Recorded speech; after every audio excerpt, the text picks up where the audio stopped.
আজকে খালেদা জিয়া কারাগারে কেন? বিদেশ থেকে টাকা এসেছে এতিমের জন্য।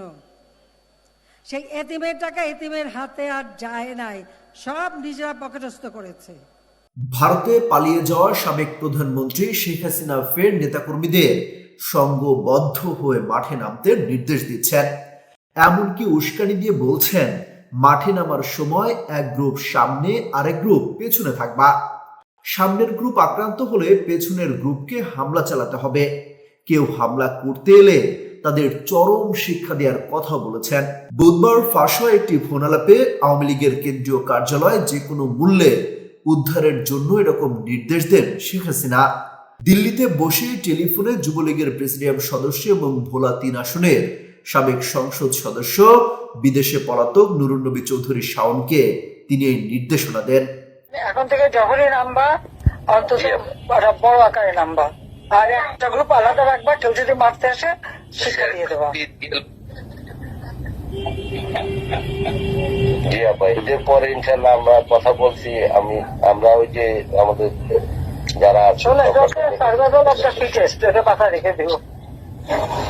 জি আপা, নিজের পাশে কেউ আমাদেরকে করে দেবে না, কেউ আমাদের পক্ষ লোকমা তুলে খাইয়ে দেবে না, কেউ করে দেবে, কেউ করে দেবে না। নিজেরটা নিজের অর্জন করতে হবে, এটা সবসময় মাথায় রাখবো। আমরা ষষ্ঠী আমরা তাই করছি। 15 বছর ক্ষমতায় ছিলাম, এটা কিন্তু আমরা নিজেরা আমাদের কিন্তু কেউ বসিয়ে দেয়নি, আমরা নিজেরাই করতে পারছি। এই চক্রান্ত মোকাবেলা করতে করতে করতে শেষ পর্যন্ত হয় নাই, ওরাও মরিয়া হয়ে গেল। এরকম নির্দেশনা নিয়ে খোদ আওয়ামী লীগের নেতাকর্মীরা বিরক্ত এবং সংক্ষুব্ধ। নাম প্রকাশে অনিচ্ছুক বেশ কয়েকজন নেতা যুগান্তরকে বলেন, সত্যি কথা বলতে কি কেউ হয়তো এই মুহূর্তে ভয় বা অন্য কোনো কারণে প্রকাশ্যে শেখ হাসিনার বিরুদ্ধে কথা বলবেন না। কিন্তু 5 আগস্টের পর দলের অনেক নেতাকর্মী ওনার উপর চরম ক্ষুব্ধ। কারণ শেখ হাসিনা এবং তার আশপাশে থাকা কিছু হাইব্রিড আওয়ামী লীগের নেতাকর্মীর ভুল ও লোভের কারণে আজ দলের এই চরম পরিণতি দেখা দিয়েছে। তারা বলেন, শেখ হাসিনা ও তার পরিবারের সদস্যদের তো কিছুই হয়নি, তারা তো ভালোই আছেন। কিন্তু প্রশ্ন হলো, তিনি কিভাবে দেশের লাখ লাখ নেতাকর্মীকে বিপদের মধ্যে রেখে এভাবে পালিয়ে যেতে পারলেন? তাকে যারা 15 বছরে বিপথগামী করেছেন, দুহাতে লুটপাট ও দুর্নীতি করেছেন, তাদের অনেকে তার মতো বিদেশে পালিয়ে গেছেন।